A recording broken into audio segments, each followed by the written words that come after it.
Thank you for tuning in to Backseat Basketball. Today is July 2nd, 2015. My name is Rob Stanford, and joined as always with Jeffrey Bittner. What's going on, man? Hello. Hi. Exciting day of basketball. It's an exciting couple days of basketball. Yeah, free agency finally started. That's good. I mean, we got something to talk about. We got a bunch to talk about, actually, which is a rare occurrence here in the doldrums of the NBA season. Gotta love it. Before we get started, I just want to do a big shout out to everyone who listened to the first episode. We had listeners from the United States, France, United Kingdom, Canada, Japan, Slovakia, and the Philippines, all on episode 1.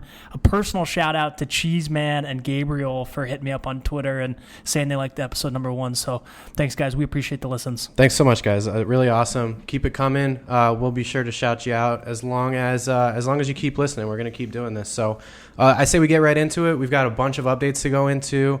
As we mentioned, free agency started at midnight last night, I believe. Or no, well, I guess midnight the night before last. So all day yesterday we had free agency. Kind of coming out of the second day of free agency right now, so we know where a bunch of the big names are going. There are still a bunch of names on the board that can really change a team around. But let's get started with some of the free agents that re-signed with their teams that were on previously. So Jimmy Butler went back to Chicago on a 5-year deal worth about $95 million. He does have a player opt-out after year 4 that he can take advantage of. That way he can go ahead and take advantage of that new media deal that the NBA is positioned to have, where he could make close to $30 million a year, which is exciting for him, especially considering the in-season contract extension that he turned down back in October, which was rumored around $40 million over 4 years. So he about doubled up on money. That's what I'm saying. It's crazy to think that. And I think he originally wanted, they offered him $10 million, and he wanted 12. He wanted 12. It was only a $4 million difference. We'll get into that a little bit more later, but it was only a $4 million difference, which is crazy to think that he could have been playing for close to $12 million a year, and here he is making 20, soon to be 30 in 2018. Nuts. I mean, good for him. We've seen time and time again, if guys bet on themselves and they're confident and they're in a good situation, in this case, and in a lot of cases we're going to talk about today, it pays off. It does pay off sometimes. There are also cases that we can talk about later that it doesn't pay off to bet on yourself, and the guaranteed money is definitely the route to go. But it's good to see him get what he deserves. He had a great year this year. The next one that re-signed, which was pretty much expected, was Kawhi Leonard. He's a team player. The Spurs, they're a team-oriented franchise, so it's good to see him stay in San Antonio. He also is making $90 million after a 5-year deal. What do you think about that? I think it's great. It's interesting, again, the Spursian attitude that they drill into these people. I mean, it's kind of like a cult in a way. They all have the same mentality. We talk about him. We talk about Danny Green, and none of them went and met with other teams. None of them took other meetings. There was no reported mutual interest. I know there were some teams looking at Danny Green. As a Suns fan, I would have loved to have a meeting with Danny Green, but they love the Spurs. They love the systems. They like winning. And I think, too, they recognize that without the Spurs, they don't know where they would have been. Danny Green played in the D-League for a little while.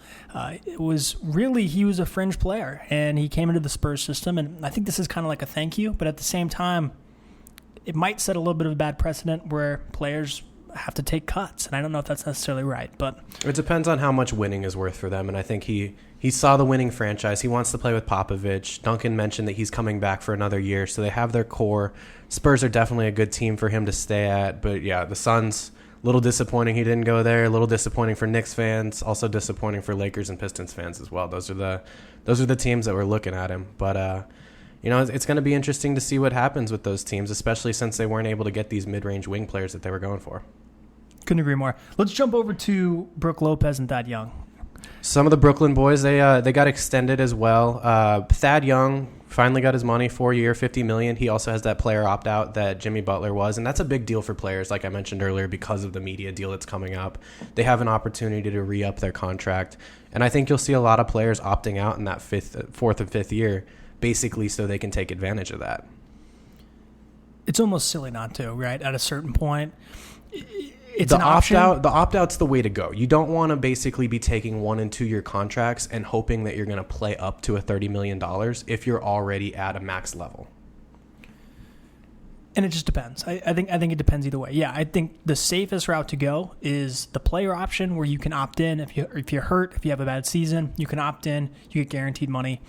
But if you do want to bet on yourself, that's an option as well. I mean, we'll talk about Greg Monroe here shortly, but he did a 2+1, and I think he continues to bet on himself and continues to win as well. But I think one of the big storylines we're going to see is, I think we assumed there were going to be more players who take shorter contracts, and who knew, but it's pretty hard to turn down a contract worth $90 million, $95 million, $100 million when someone puts it in front of you. That's what we're finding out. These players are suddenly making something where baseball players are finally making, and it's turning out to be that basketball is going to be the lucrative sport. You don't see it in football, obviously. You have players making $900,000. You still see it on the rookie end of these contracts, with Draymond Green last year making $900,000. He obviously got paid, and we'll talk about him shortly as well. But, it's nice to see that these athletes are finally at least getting more of the profit share. So they're getting the contracts that a lot of times were unfathomable 5-10 years ago. So let's talk about the Brooklyn boys here for a second. Thad Young, 4 years, $50 million. Brook Lopez, 3 years, $60 million. I guess this was one of the ones that shocked me. Like, I realized that the Nets don't have a ton of options, right? Or draft picks, right? Or they don't have draft picks. They're strapped on cap room. They've got Deron Williams and JoJo running around with pockets full of cash. But I guess I just wasn't expecting, especially Thad Young. I know Brook Lopez, he's been kind of hurt. People question whether he's still a top center. He was obviously a major talent, a few years ago. But Thad Young, I mean, it's not like they're winning. You know what I mean? You would just think that Thad Young would want to get in a winning culture. He would want to play for a contender. Can you imagine him on somewhere like the Pacers? Well, especially with David West his past, too, where he went straight from the Sixers, then to Minneapolis, and now then to Minnesota, not Minneapolis. Same thing. Went from 76ers down to the Timberwolves, and now he's on the Nets. The guy just can't catch a break. Maybe he's just like the coolest guy ever. He's just like super nice and just like super thankful. Who knows? But yeah, I mean, I just figured that he would shop around, But it's interesting. Another one to talk about is going to be Goran Dragic getting his contract extension with the Miami Heat, 5 years, $90 million. Another max player. And the interesting thing about this is it shows that he's the number one option on Miami. Obviously, Wade got his contract today too, and we can talk about that next. But it shows that Miami is ready to move forward with Dragic. And based off of the length of Wade's contract, the 1 year, $20 million, you can see that basically they're keeping him around because they don't know what they want to do with him long term. Agreed. The one thing I worry about with the Nets, not the Nets, I'm sorry, the Heat, is their team looks really good on paper, right? Right. You've got Goran Dragic, you've got Chris Bosh, you have Dwayne Wade, you have Hassan Whiteside. You've got Dwayne Wade in this contract where you could potentially add someone next year. You're going obviously way into the luxury tax at that point to some degree, but there's those options. We just haven't seen them play together, which is weird to think about. Everyone's kind of like waiting for the superstar team, but it's like with just Chris Bosh and Dwayne Wade, they weren't a playoff team. And then obviously you take away Chris Bosh and you add Goran Dragic because Chris Bosh had those medical concerns and they weren't a playoff team. It's just, I get Pat Riley and he wants to double down and he wants to get these stars. And again, it looks good on paper and, they're professionals and maybe they'll just work it out. But it's going to be interesting to see. I mean, that's the bottom line with it. And especially when Hassan Whiteside wants to get paid. Obviously, he has to have more, a better season. He needs to have another productive season after this. And yeah, Goran Dragic, he's locked down for 5 years. But if Wade comes out, isn't healthy again next year, I don't see him making that $20 million. He might have to play for a $10 million contract next year, which I don't even know if he would do. Agreed. So he might be gone. One thing I saw on Twitter today was, what's a better bet? 1 year, $20 million, or 3 years, $15 million apiece, or 3 years, even $13 million apiece, right? So 3 years, $13 million apiece, you're making $39 million over life of that contract. You're right. If he has a bad season, the one season, 20 mil, is he going to get 10 mil? Are they going to be like, hey man, 8 or what? I mean, at a certain point too, I keep thinking like, if he's not playing that well, or he's hurt, or he's older, like, do you even want to like be on a team? Like, you know what I mean? So maybe the 20 mil, that's where the 20 mil comes in, but there's at a certain point where he's not going to be able to make it up later, right? And the interesting part about Wade is that he was very explicit in the fact that he wanted a long-term deal. So I wonder what happened in the backroom talks that actually convinced him to take a 1-year, $20 million offer, because he was getting long-term offers from other teams. Pat Riley gave him that grandpa shake, or he like squeezes his hand. Hey, these are what the real terms are going to be. Either that or the Mafia Don look. You better, son. The interesting part about that is, he could have gotten an offer from someone else, and like I said, he was looking for that long term. I don't know why he would take that 1 year unless it was something like that happened with Alonzo Mourning a couple years ago, where they signed him for a year and then he came back after he retired to work for the Heat organization. Oh, guaranteed. At the end of the day, the Heat couldn't let Dwayne Wade walk. Because he means too much to the city of Miami. He's too good of a player, and he's still, at his age, the core of the Heat. Yeah, you can't show future superstars that when they're past their prime. And that's part of the reason why the Lakers had to pay Kobe to some degree. Maybe not as much as they paid him, and not for as long as that contract, but... But the difference is that the length of the contract did benefit Kobe, and the amount they paid him. Oh, yeah. So if you're going to give someone a contract based off of their time served... then Wade needs to get a longer contract. And right now in the NBA, it's a what have you done for me lately type league, which makes sense that he got the 1 year, but it doesn't make sense that he would accept the 1 year. I think he accepted the 1 year knowing that he's getting another contract no matter what next year. After they sign someone else, he's getting some kind of contract. And again, it goes back to if they leave him high and dry, it's going to show poorly when they meet with other superstars. I know for a fact, and I've heard from around the league, is they want to get in a room with Kevin Durant. They want to get in a room with these other future stars coming up in free agency, because that's their play. And if they end up showing the league, hey, we aren't treating our superstars right, they might be in trouble.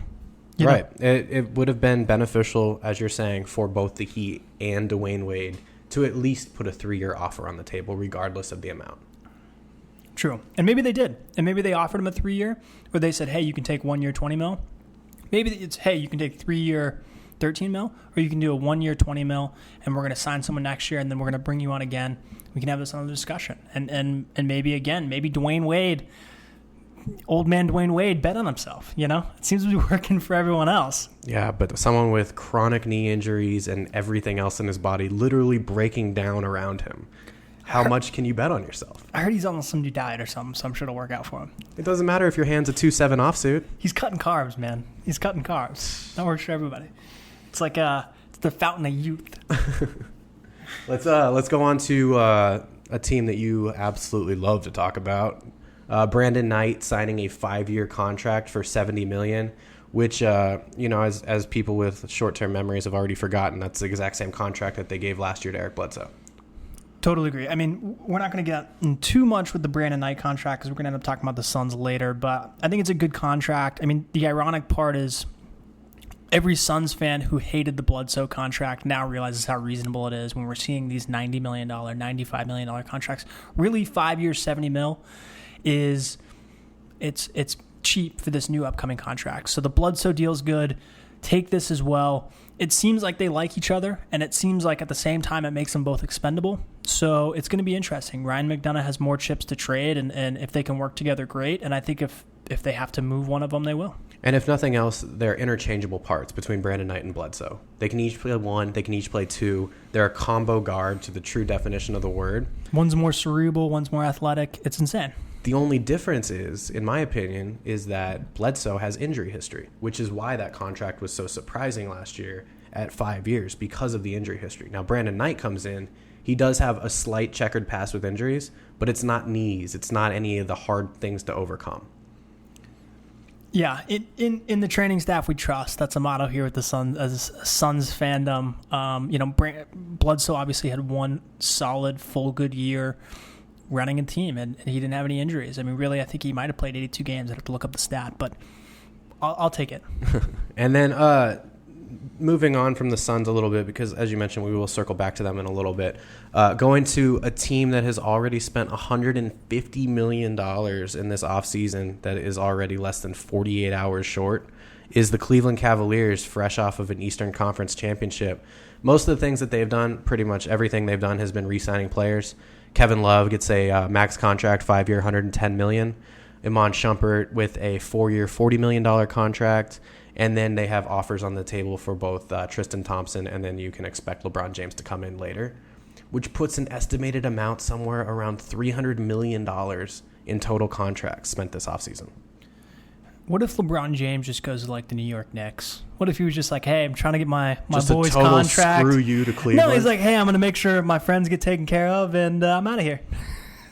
LeBron James is literally like the basketball equivalent of the Monopoly guy.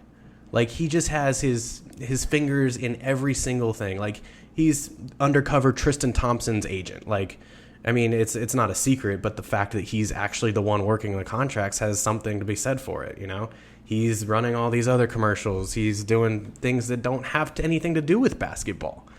He's the Monopoly guy. Him and Floyd Mayweather are the two guys that really have kind of a lock on like the sports and entertainment world. Totally. Couldn't agree more. I mean, 2 contracts out of the Cavs that really surprised me. Kevin Love, for one, pretty shocked that he decided for 5 years. If I'm Kevin Love, and part of the reason I'm on this bandwagon is because LeBron James is driving it, I don't like that LeBron James is going to be able to opt out every year from now until eternity. So I'm a little shocked about that. I wouldn't be surprised if there's some kind of under-the-table deal where if Kevin Love wants out, they'll trade him to wherever he wants to go. That being said, Kevin Love, we're talking about another player here with a bunch of injury history. He sat out his entire sophomore season, had a bunch of injury time this past year, especially here in the playoffs. Who knows if he'll even be ready to come back full strength at the beginning of the season. So to get 5 years for him, it makes sense to lock down. And who knows who else was offering that contract. But yeah, the interesting part is he did stay with Cleveland, especially when he's focused on winning a championship. And maybe 26 is a little bit too young to be chasing championships, but who knows? The other deal that I was personally just surprised with was Shumpert's deal. Extremely surprising. $10 million a year for essentially a bench player and a defensive primary player. So you think it's too high? Oh, I think it's much too high. I thought it was too low. Based off of the structure of the contract, based off of the team's salary, it's too high. And you go first. So you think just because he's a defensive player, he's a 3-and-D guy? I think there's a huge benefit to a person being a defensive primary player, especially someone who guards the perimeter as well as he does.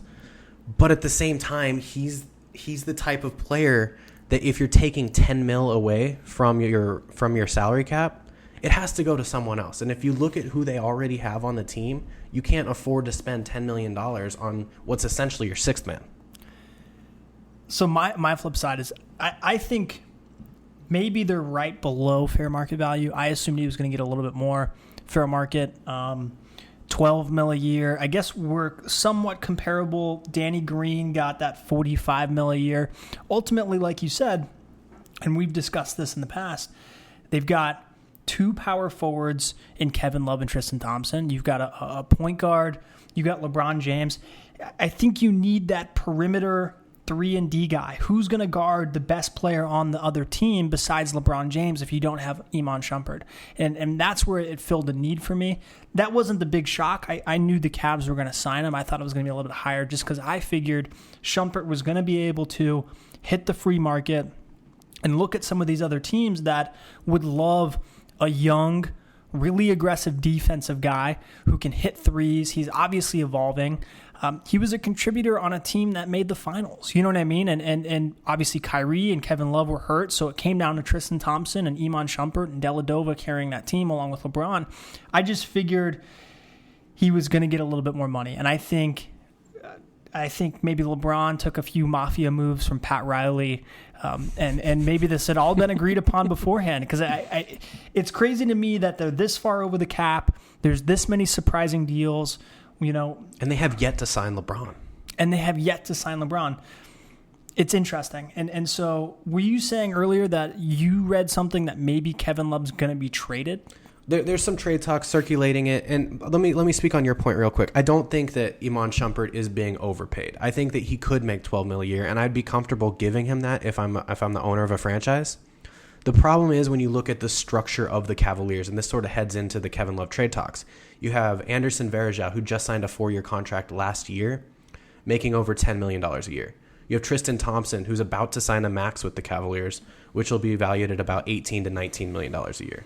You have Kevin Love, another big man, who's making $20 million a year. And then you have essentially the best power forward in the league, LeBron James, coming in at $24, $25 million a year. And not to even mention Kyrie Irving, who just got paid last year. Where's this extra money coming from that you can just not necessarily throw it away, but spend it on a player that isn't as role player-ish as you need? I think they're a little bit in a Clippers situation where because they're going to go over the cap, right? Because they're already strapped for cash, and it's either re-sign Shumpert or that money's gone. Or find the role player that can fill that spot. I think they might even be over to the point where they have to sign someone on their own team, otherwise they're not going to have that cap room. I just saw today they offered Dellavedova a $5 million a year contract. How insane is that? $5 million a year for him. Well, he helped. That is insane. So we've seen that if the owner is willing to go into this luxury tax and pay the repeater tax, these are options. And if I'm LeBron James and Dan Gilbert's begging me to come back to the Cavs, you're going to want control, which he has. You're going to sign your one in, one out contracts, which he has. And I would get a handshake deal from him that he's willing to pay the luxury tax to get Cleveland a championship. And then you bring talent and you make the owner pay for it later. You know, it'd be interesting if LeBron doing all these interworking, like basically setting up the Cavaliers' salary structure over the next 5 years, is LeBron's way of getting back at Dan Gilbert for penning that letter to him when he went to Miami a couple years ago. Like, maybe this is the tax that Dan Gilbert's actually paying. Like, millions of dollars out of your pocket just to keep LeBron happy. It would be hilarious if he now went to the Knicks. It'd be hilarious if he went anywhere. Anywhere besides Cleveland would just cripple that team. LeBron, the Suns will take you. Will happily take you. Let's get away from the Cavs. Let's move on to the other beast in the East with the Hawks. They actually ended up losing DeMarre Carroll, but keeping Paul Millsap. And they went into the offseason knowing that they could probably only keep one of the two. And I actually think that they ended up keeping the better half of that. My only concern with Millsap is they now have Thiago Splitter from the trade from the Spurs. So Al Horford can play more of the four. How much of a necessity is Paul Millsap? But I agree with you. That being said, Paul Millsap's also one of those players who's making max money. 3 years, $59 million, and he has a 1-year opt-out. Again, betting on himself. He's assuming that in his early 30s, he's going to be able to make another contract. And Paul Millsap's a guy you kind of have to love, and he's put in a lot of work over the years, kind of always been underrated. He finally found his spot. There was word that he was seriously considering Orlando, which, another one of those guys where kind of looking at an off-market team, to me, is a little refreshing. But the other thing that shocked me was that DeMarre Carroll signed that deal with Toronto so quickly. It felt like yesterday morning, like one of the first 5 updates I saw was like, "We the North." Yeah, exactly. But he made $20 million a year. Well, not quite. He's a 4-year, $60 million. So not quite max contract for DeMarre Carroll. But again, that's a player who had one good year. That's maybe the type of contract Hassan Whiteside can be looking for next year. Completely agree. It's interesting. I mean, and we'll talk about this as a whole. It's just interesting to me. I mean, we've had one of the most exciting 36 hours in the free agency. It took 12 days last year, it feels like, to have this much excitement. And it's just interesting to me. It seems like if you or I were in that position, we'd be pulling a little bit more of a Lamarcus Aldrige, where it's like, let me check out this team and check out this team. Let me talk to these guys again. Like, go on a few dates before you get married. You know what I mean? And that's obviously not the case. I mean, it's hard to tell how many of these conversations have happened behind closed doors before today or before yesterday. But like, what if DeMarre Carroll hates Toronto? Like, he might like the idea of playing for them. Right. What if the city's crap? Right. I don't know. I've never been there. But what if he doesn't like it? Right. Or what if he doesn't like the situation? What if he doesn't like the facility? What if, you're right. I mean, I totally agree. They do have a nice core, though, adding him. With Kyle Lowry, you've got DeMar DeRozan, and moving him to 3 is a really dangerous outside team. Agreed. Again, interesting contracts all around. I do think losing DeMar Carroll is going to be rough for them. It's going to be interesting to see how they plug in. How does Tiago Splitter fill in? Obviously, Tiago Splitter is probably going to be coming off the bench. But, the Spurs of the East, and there's a lot of people who are saying that they were going to beat the Cavs if they didn't get injured. So, and looking at it from the Hawks' point of view, they basically filled that DeMar Carroll role in the trade that they did in the draft last week by getting Tim Hardaway. Yeah. Because they have that outside perimeter shooter. They've got he's still a slasher. He's a guy that can get to the rim. But at the same time, he's much less expensive. He's still on the rookie contract. And maybe the thing was that the Hawks just weren't willing to pay DeMar Carroll when they knew that Millsap filled a bigger need. Yeah. The one thing, and this is just the machinist in me, is the one thing I love about DeMar Carroll leaving is teams need to realize, teammates, players, it can all change. We got that with LeBron James leaving Miami, but it's interesting to see on a smaller microcosm. Obviously the Golden State Warriors are staying together. Now that I think about it, I haven't heard anything about Harrison Barnes, and we'll talk about the Golden State Warriors here shortly. Yeah, we haven't heard anything about Harrison Barnes. We have some news on Draymond Green, but we'll get that too. Yeah, but it's interesting to see how next year we're going to be able to tell, okay, how big was losing DeMar Carroll? Should they have gotten rid of Millsap? I mean, things can change. It's not all peaches and rainbows. I think this year and maybe next year, we're going to see a lot of these re-signings, people just automatically opting back into their own team because they can get the most money with their own team, and they basically have money to spend.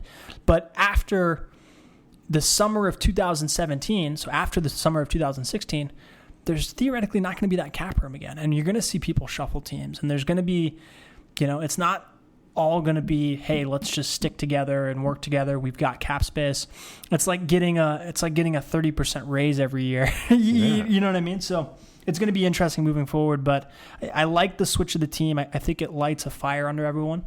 We could say the same thing about Portland Trailblazers, And just to speak to that a little bit, the shuffling of the teams is big, but I think that we've seen a large majority of the players that we thought were going to go to other teams staying with the team they have currently. And I think that has a lot to do with that max offer that you mentioned.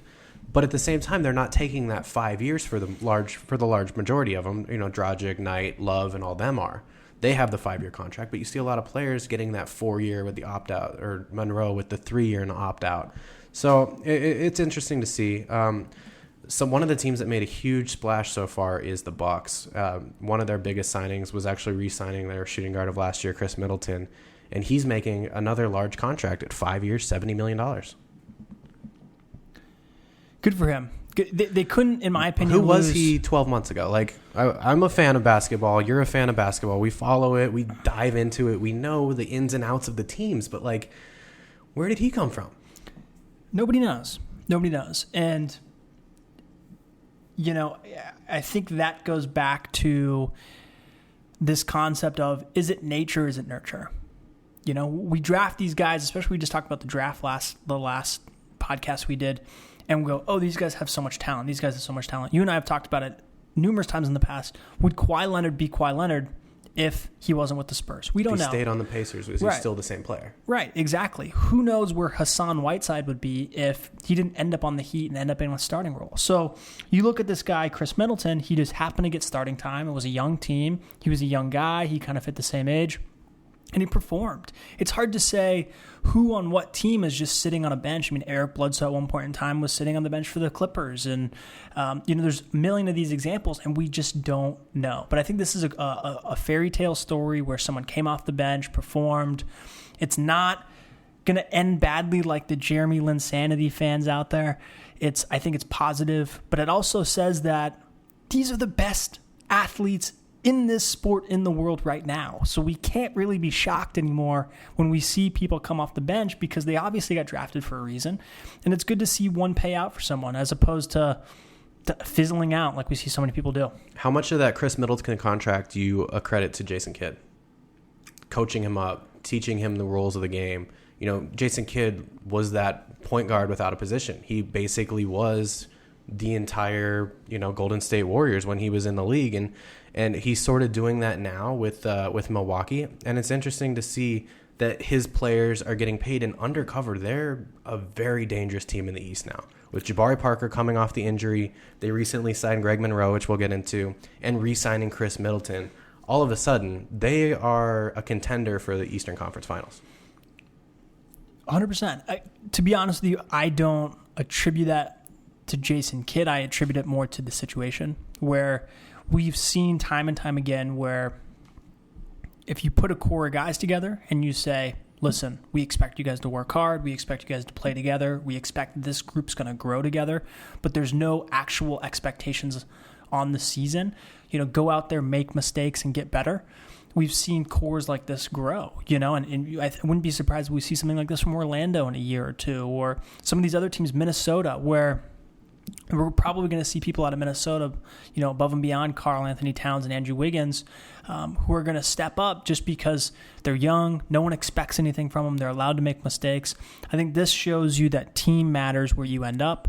Expectations matter. Your coach matter. I think Jason Kidd obviously boosted those guys. He provided some of that veteran leadership. And, great situation all around. Absolutely. And the interesting part about all this is that it's almost as if the zeitgeist of the NBA has changed. Like, I remember 5 years ago when every free agent was going to a big market team. You had him going to LA. You had Melo going to the Knicks, even though he wasn't a free agent. You can consider that a free agency. The New York, LA teams, they're the ones that are getting a ton of the free agents. But now you see players that are unrestricted free agents going to teams that are middle of the country, a smaller market. The reason that they're going is A, because of their coaching staff, and B, because of the core that they already have in place. Yeah. The reality of the situation, yes, people love New York, people love LA, but you spend 6 months on the road anyways while you're playing basketball, and all these guys can spend wherever they want in the summer most of the time anyways, and a lot of them spend it in LA. We've seen Jimmy Butler been hanging out with Mark Wahlberg for the last 3 months and plays for Chicago, So how much are those big markets really affecting it? And you're right, the smaller markets, they have to work a little bit harder. They got to get better coaches. You know what I mean? But once they develop that core, all of a sudden they're an attractive landing spot for a top-tier free agent. It's a great example. Small markets essentially don't get the free agency rebuilding process like the Miami. Put some Big Willie style in here right now.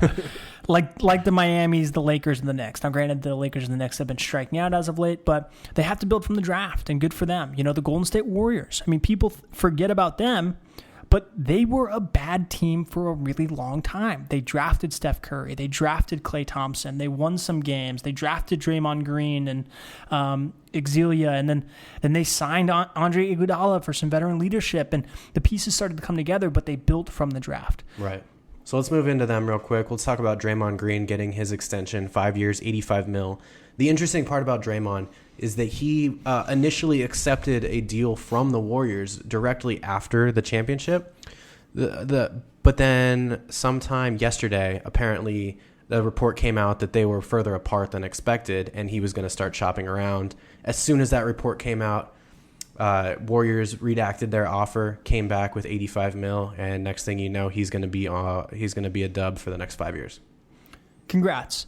Again, I don't know how this just came up, but what is going on with Harrison Barnes? Because we talked about it. We never thought they were going to be able to re-sign both. We're not cap gurus by any sense of the means. I can do basic addition, and I know some things about luxury tax from our 2K days, but that's about it. I mean, I don't know how it's interesting that we're hearing all this stuff about Draymond Green, and we're not hearing anything about Harrison Barnes, because Harrison Barnes was their starting 3 guard. Yeah. And who knows? So, maybe they'll have Iggy move into that role, but you're right. They can't sign him as well. So he's going to be signing with another team here shortly. We already did talk about Dwayne Wade, but let's talk about the team just north of Miami up there in Boston, sort of their bitter rivals of the early 2000s. Everyone thought that they were poised to make a big splash. They bring in 3 players. Oh, they bring in 2 players. They re-signed Jay Crowder, but they bring in Amir Johnson from Toronto and then Jonas Drebko. Which signing do you like? Neither, huh? Neither. I know you're a big love the Amir Johnson fan, and I'm not a huge Amir Johnson fan. I love the Amir Johnson contract. 2 years, $24 million. One of the hardest working players in the NBA. Will fight for every rebound. He's going to give you 110% when he's out there. It's a beneficial contract both for the Celtics and for Amir Johnson because it's the 2 years. If he plays up to his potential, he might be another one of those players that's banking in the next 3-4 years. For the Celtics, they have cap space and they need a solid 4. Yeah. The thing that interests me about the Celtics, they're not in full tank mode like the Sixers. They're more like a Suns team where they're trying to rebuild through draft, through trades, through being a smart GM. They're collecting all these chips, and it just felt like this was the year they were going to push some of them in the middle and take a gamble. And that's why I'm thankful I have McDonough as my GM, but we'll talk about them a little bit later. But it just felt like they were going to make a bigger splash. Why didn't they do everything possible to get a Greg Monroe meeting, they used to be a somewhat decently big market team. I get that they're not 100%, but they're a big market. So let's bring that back to the coaching. How much of that has to do with the difference between Doc Rivers and Brad Stevens? Brad Stevens. I think Brad Stevens is a great coach. Oh, we might think that, but how much is that affecting the free agents going? True. And maybe it is. Maybe it is, and maybe they don't want to play for such a young coach. I'm not sure. But it seems like I haven't heard any of I haven't heard the Celtics floated with any big name free agents. I haven't seen them. In a long time, they haven't had anyone even interested in Boston. And this year, the biggest thing was that they were maybe going to throw, the house and the baby carriage at pick number 3 that Sixers had, and that obviously fell through. And it looks like they were maybe going to try and do the same thing with Charlotte, and that obviously fell through. We talked about that last week, but it just felt like they were going to at least throw a big pitch at Greg Monroe. It seems like something like that, a move like that, is 10 times more impactful than signing Amir Johnson. Congrats. You might make the 7th seed now in the East, and you're going to get taken out by Toronto or the Hawks. You're not beating, you're not beating the Cavs, you're not beating Toronto, you're not beating the Hawks, you're not beating the Bucks. So, but the thing about ending up 7th in the East is at least it gives you a chance. You're keeping cheeks in the seats in the stadium. You're not the Sixers. You're not going to be tanking for the foreseeable future. Would you, as a GM? Would you prefer at this point, do you think the Celtics, where the Celtics are now, or the Sixers are now, is a better spot? See, I've always been a type of person that doesn't really trust strangers. And without seeing any fruition coming out of what Sam Hankey's doing in Philadelphia, it's hard for me to believe and quote unquote trust the process, because who knows if it's actually working? He hasn't shown anything. He's loading up on lottery picks, and he's trying to get lucky through the draft. But if you look at the past champions, they didn't do that. You talked about when Golden State was in their slight rebuilding phase. Well, Timmy D. They never tanked. They never had to tank to get Steph Curry. They got him with the 11th pick, I believe, or 10th pick. They didn't have to tank to get to that position. They were just a mediocre team. They ended up building through the draft, but they didn't tank to get there. Spurs tanked to get Timmy D that 1 year, but it's an interesting. Yeah, I get you. It just feels that was 18 years ago. It just feels like I wouldn't want to be a Sixers fan. I wouldn't want to be the Sixers. You've come through this whole process, and now you've got Stauskas and Jahlil Okafor and Nerlens Noel, and it doesn't seem like they're going to win a championship for you. Who knows if those 3 players even pan out? I get the mentality behind it, because they're trying to land an Anthony Davis, and if you get one of those players, that changes your entire franchise. Look at where the Pelicans are compared to where they were 2-3 years ago. Yep, it changes your franchise. That being said, Anthony Davis is a once-in-a-generation player. They don't come up every year at the number 1 pick. Agreed. Who knows? Agreed. It just seems like... So I would much rather be in Boston's situation. If I'm sitting here right now and I'm either a Boston fan or a Sixers fan today, I don't love where Boston's at. I don't love where either of them are at. I'm saying compared to Philadelphia. I feel better about having Jahlil Okafor and Nerlens Noel and now Stauskas than I do about having Isaiah Thomas and Amir Johnson. and Marcus Smart, and they're still serviceable players. They just locked down Jay Crowder for 5 years, $35 million. He's a serviceable three that's going to actually, be able to stay at that forward position and provide a starting role for that fairly affordable contract. Yep. Let's start talking about. Go ahead. I was just saying, the thing about Philadelphia is if they keep tanking this long, eventually they're going to have to pay those rookies. Like Nerlens Noel's rookie contract only lasts another year. And that's a great point. Eventually the Sixers are going to have to grow up and start acting like adults, right? I mean, it makes sense. Like, what's the plan? Is this a 5-year plan? And is how it a long do we 3-year trust the plan? process of this guy that has no previous success in the NBA? Totally. And he could just be, he could be pulling the wool over all He could just be stealing everyone in Philadelphia's money. Who knows? I feel bad for those fans. Yeah. Very true. Very true. Let's talk about free agents that have signed with other teams, because this is where it gets interesting. We talked about DeMarre Carroll a little bit. Here's what I wanted to bring up about DeMarre, and the interesting thing there is there were GMs around the league that were saying that the players, like those mid-range wing players, like not the top-tier level guys, but the mid-range guys, basically are getting their contracts set, the market value set, based off of Chandler Parsons' contract last year, which was 3-year, $46 million. And you see that happening. You see Iman Shumpert getting the 4-year, $40 million. You see, Kawhi Leonard would be that top tier, so you don't see it there. But you see Danny Green getting the 4-year, $45 million. You see Chris Middleton got a little bit higher of a contract, but that fills a need there. And then you see DeMarre Carroll there with the 4-year, $60 million. With Chandler Parsons' deal, I think it was a little shell shock to everyone. And I think that's part of the reason why Houston didn't match it, is because it seemed like such a huge contract last year. It seemed like, holy smokes, like, do they think this guy's an all-star? Like, what's the deal here? Obviously. Well, that's why it set the market value. It didn't fall in line with the market value.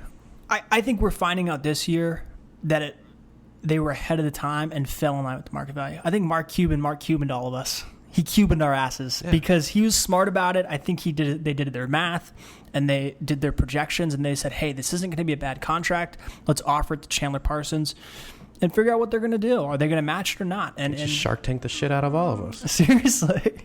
Chomp, chomp. Chomp, chomp. All right, so let's circle back here. I'm going to let you take the lead on this one. Tell me what you think about the Tyson Chandler signing. 4-year, $52 million.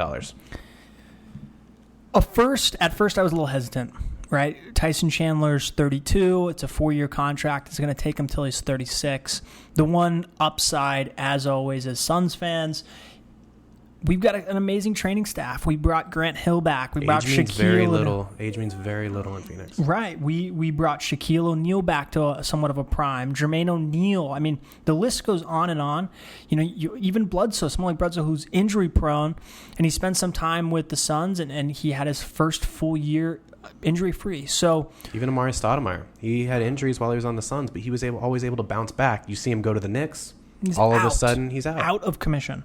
So I think he's a little bit older than we originally expected, but then you come to find out, and news broke a little bit more of the Suns' plan. And as a Suns fan, as someone who's monitoring the free agent wire yesterday, it was real interesting because we got an update, and it said Suns have signed Tyson Chandler to a 4-year deal. They didn't describe a number. And it says Suns are walking into Lamarcus Aldrige meeting with Tyson Chandler in hand. And the story starts to unravel where they knew that Lamarcus Aldrige doesn't want to play the 5 spot. He doesn't want to bump around with centers. He wants to play a stretch 4 role.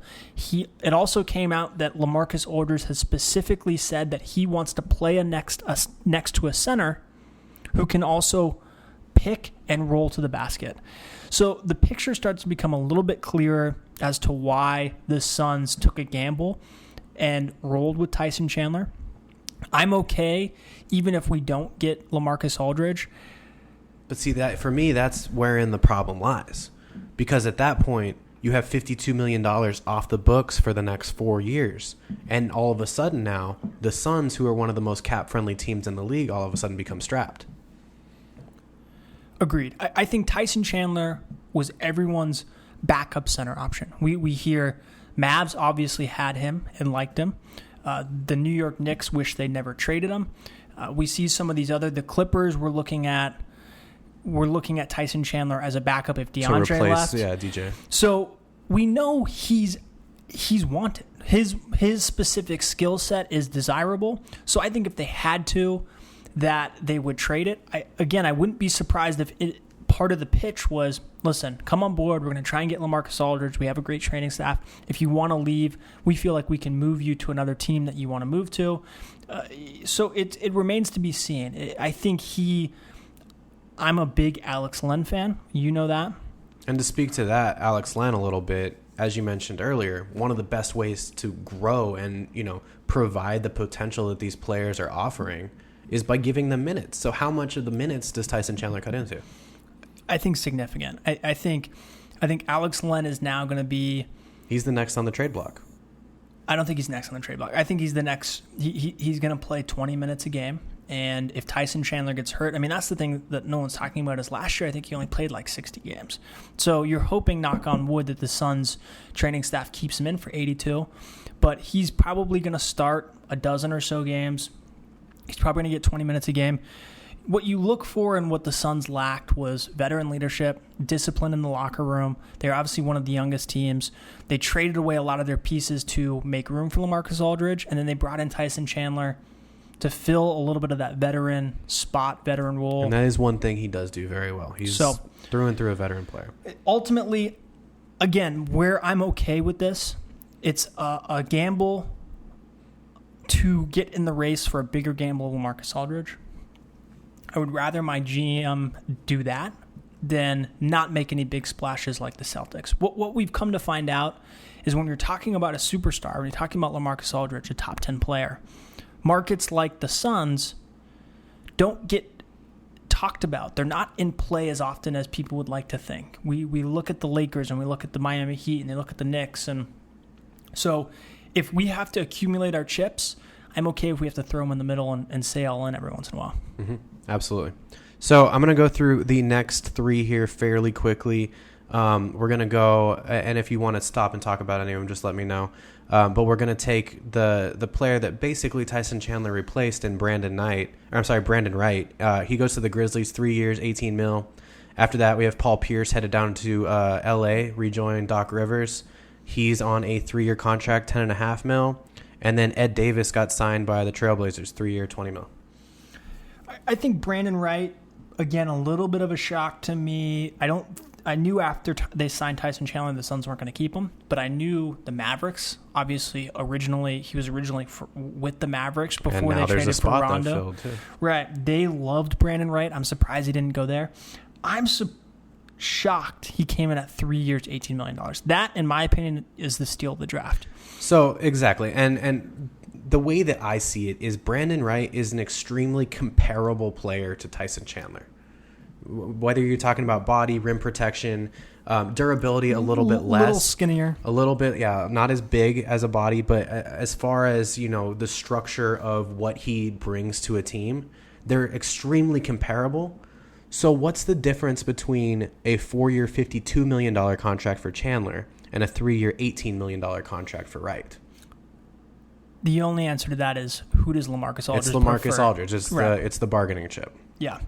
And I can see it a little bit. If I'm Lamarcus Aldridge, I'm a bigger four guy. I've got a big stature. GMs or coaches naturally kind of want to throw me at the 5 every once in a while. You want a guy like Tyson Chandler going to battle with you. Brandon Wright, watching him for as long as I watched him, he's a great center. He's a great pick and roll guy, but he's not a good defensive guy. And Tyson Chandler really anchors that defense.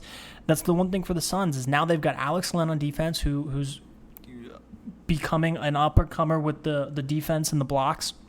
And you have Tyson Chandler as well. So if Lamarcus Aldridge decides to sign with the Suns, he's not going to have to worry about that as much. Again, I do think 3 years, $18 million, $6 million a year was a huge steal.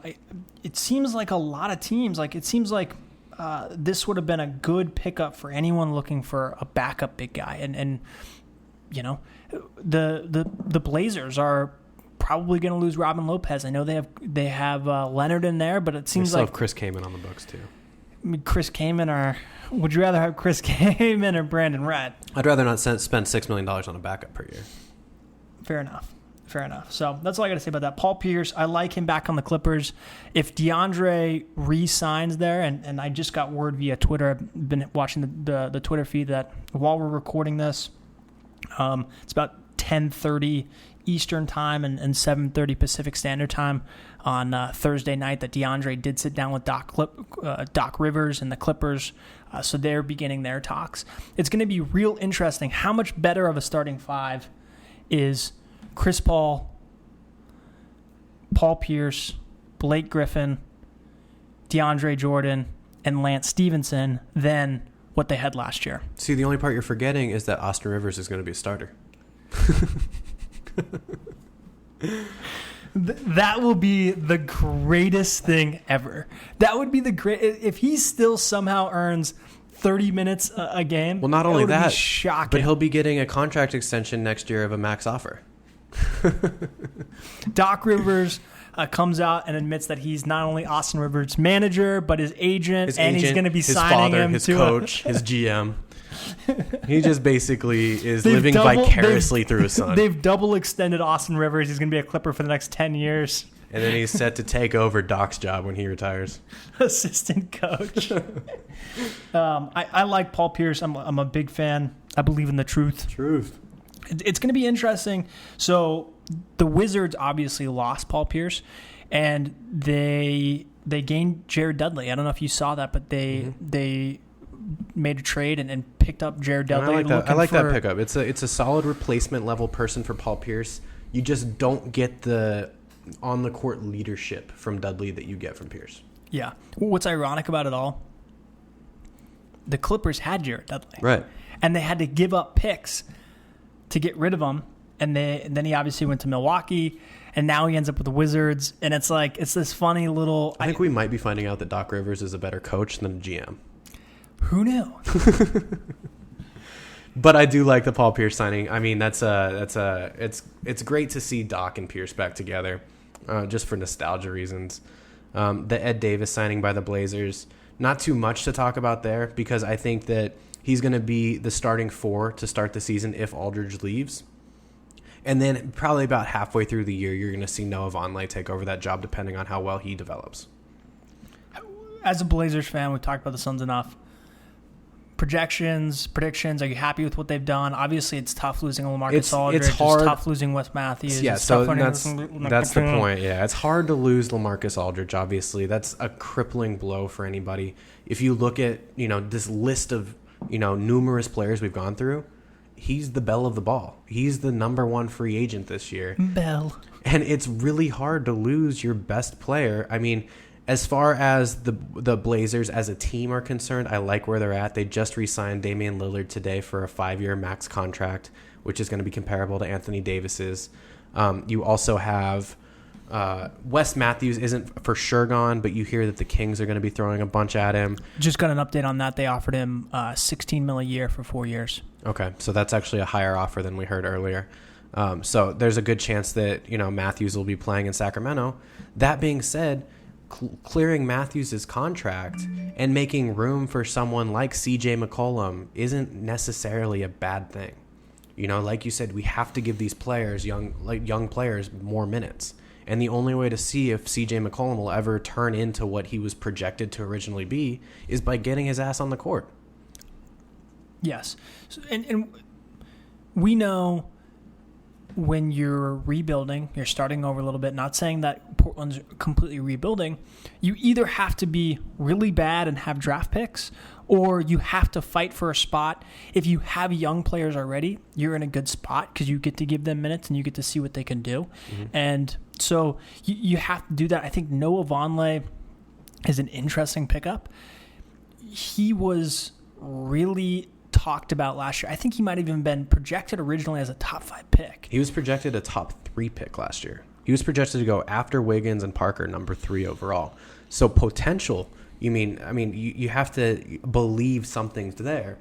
And if you look at the Blazers roster, you have Damian Lillard, who was on a rookie contract, is now coming off of a rookie contract. You have CJ McCollum on a rookie contract. Myers Leonard on a rookie contract, and Noah Vonleh on a rookie contract. Am I forgetting anybody?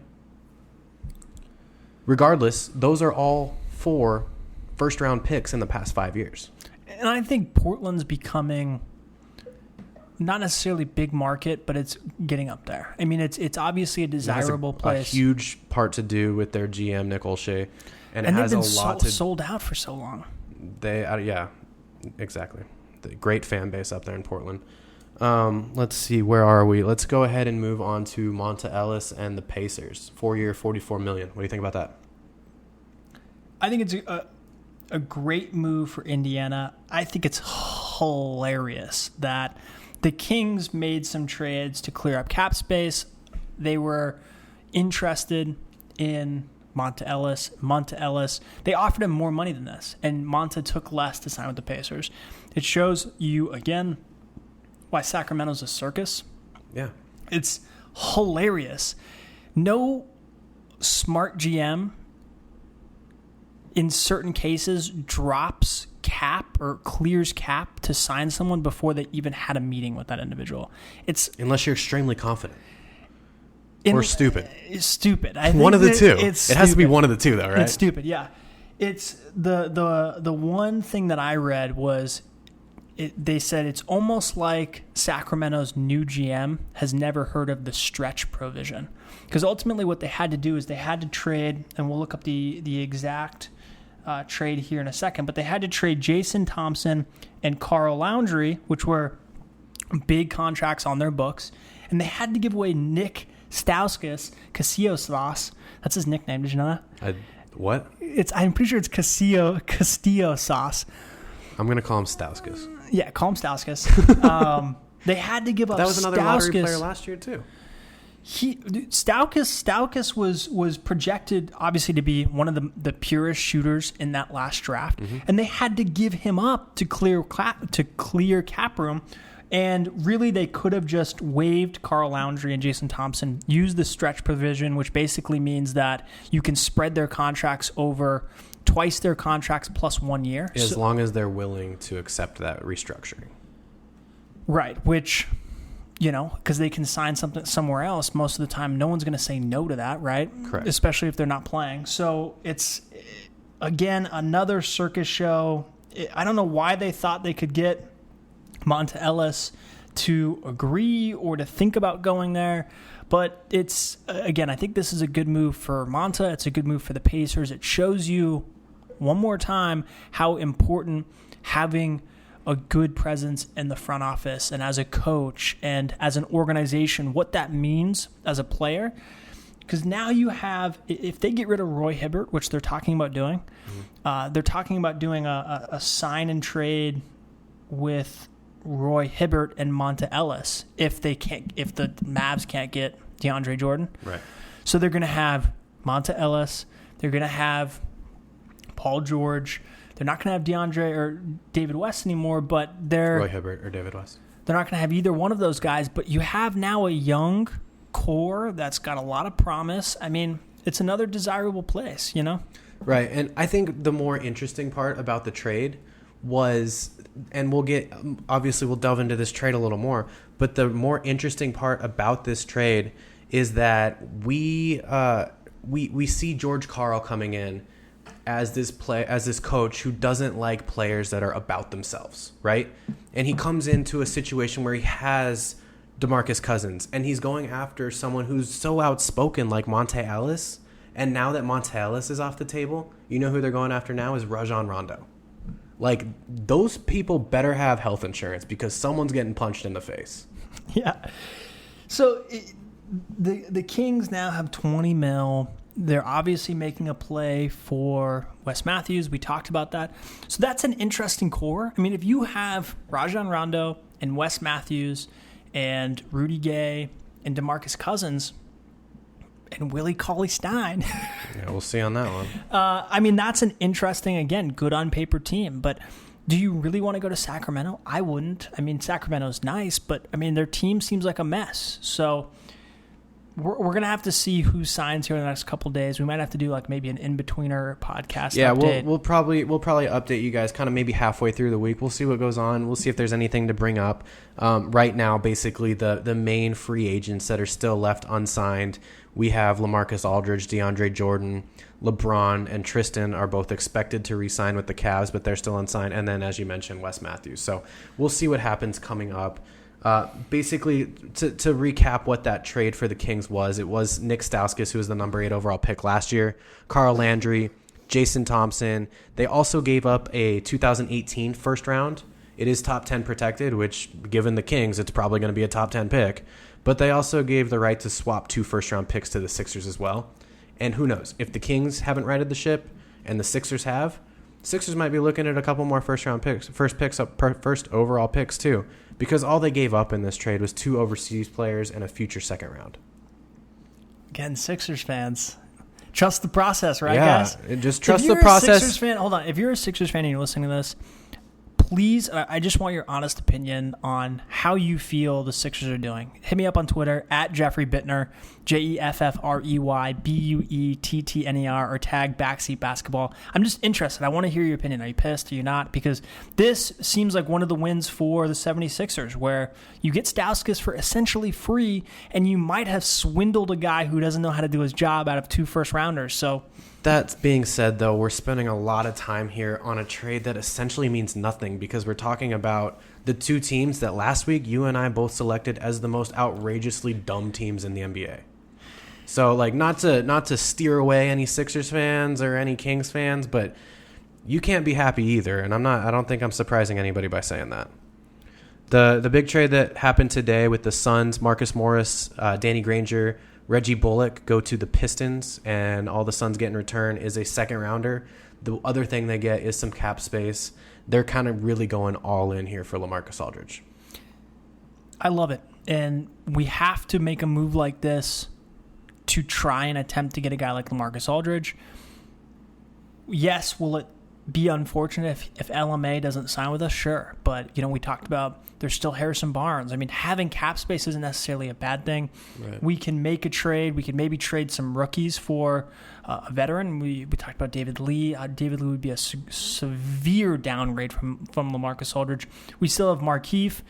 And Markieff was the better twin. Love you, Marcus, if you are listening to this. But, Markieff was the better twin, the better option. And a lot of people for a lot of time thought that they were going to have to get broken up. So it'll be interesting to see. And it'll be more interesting to see how much longer Keefe is on the Suns, too. Because I have a feeling that he might not even make it to November here. Do we want to talk about every Luke Ridenour trade, or should we just mention that it's been 5 in the past 2 days or in the past week? That man must have. He got traded again today. He did. I'm pretty sure. I saw a report that if he didn't get traded, he was at least getting shopped again. The interesting part about Ridenour is it's just a salary cap move. Whoever ends up with him is just going to end up waiving him. He'll be a free agent, and he's played 12 years in the NBA, so he's basically retired at this point. Yeah, he's not moving. Like, he's not buying a new house in every city he's going to. That's not where he's at in his career. He can't. Yeah, if he's bought a house this quick in every city, amazing. Dude, what are closing dates take? Like, closing dates at least 30 days. Yeah, so no, he hasn't bought anything yet. Yeah, I like this. I just got this update. So, top free agents moving forward, we have Reggie Jackson, Rondo, Beverly from the Rockets, Wesley Matthews, Lou Williams, Tobias Harris, David West. We have DeAndre Jordan, Robin Lopez, and Enes Kanter. What is going on with Harrison Barnes? Maybe we missed something. I don't know if I missed something, but we might have missed something. And if there is an update on Harrison, just let us know. We'll correct that and get it up for you guys next week. But as you just mentioned, there's a ton of free agents out there left to sign. There's still some serviceable players that can really help a team get pushed over the edge. So we're probably going to have to do another update next week and just kind of recap what else has happened between now and then. Why don't we go ahead and just kind of get into our last segment here, which is the rant segment. You want to get started on that? We're just going to jump into the rants like that, huh? I mean, I feel like what else we have? We can talk about some trades if you want, but outside of those two, it really hasn't been there hasn't had anything happen. You want to talk about some potential trades maybe? I know you were mentioning David Lee. No, I say we do rants and then we wrap it up. Okay. Does that sound good? Yeah, it works with me. Should I start us off? Let's let you go, yeah. So, Rob and I do these rants, and they become a little bit more like stage theater. As of this episode, I have a feeling. I feel like Shakespeare. I do feel like Shakespeare. So Billy Shake. This one's titled, "Oh, to be a big man." Is it a poem or is it a rant? It's both. Oh. It's stage theater. So classy. Classy, Jeff. The NBA is an interesting game. A giant chessboard with constantly changing rules. Each GM, coach, owner constantly plotting to throw a new strategy in the mix and knock everyone else off their game. First, you needed a superstar to win a championship. Then 2, now 3. Back in the day, you needed to have a low post presence. Then 3-pointers were the fad. 7 seconds or less turned Nash into a Hall of Famer and taught the 2012 Denver Nuggets how to win 57 games. Now we have the Spurs.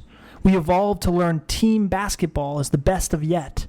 Unselfish passing and good defense dethroned the King so badly that he decided to leave town.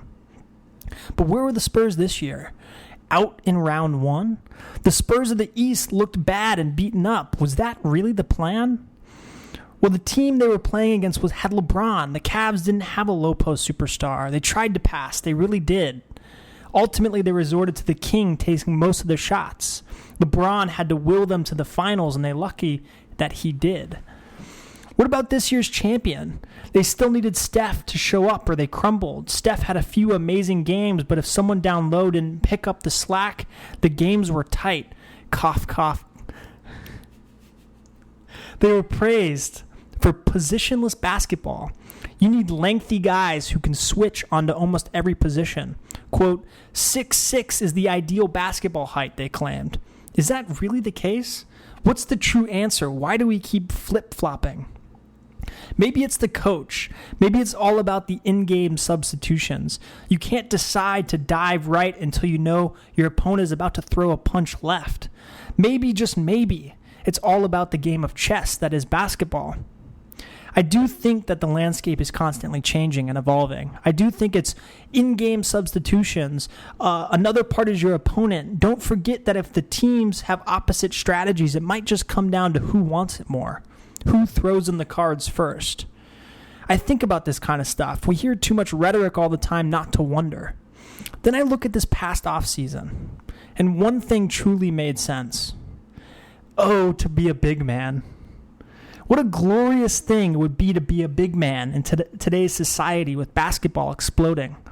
4 out of the top 6 draft picks selected were either a power forward or a center this year.